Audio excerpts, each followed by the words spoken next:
অকণমান স্থান দিয়ক বুলি কৈছে কলিয়ে দেই। কলিয়ে এটা বুদ্ধি লগাইছে, কি কৈছে?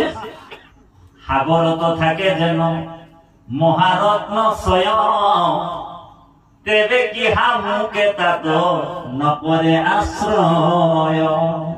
এনেকুৱা উপমা দিছে কলিয়ে। কলিয়ে কৈছে যে গোটেই সাগৰত দেখোন ৰত্ন থাকে, তাত কি শামুক নাথাকে নেকি? শামুকক কোনোবা যদি সাগৰৰ পৰা ওলাই কিনে পেলাই দিয়ে জানে, ঠিক মোকো বোলে আপোনাৰ জেগাতে অকণমান ঠাই দি দিয়ক প্ৰভু। বুদ্ধি কৰি লৈছে, কি কৈছে? পুনগ্ৰাম মহানগৰত অন্তজাতি নাই, চাণ্ডালতো ততি দিক ভৈলা নেদাম ঠাই।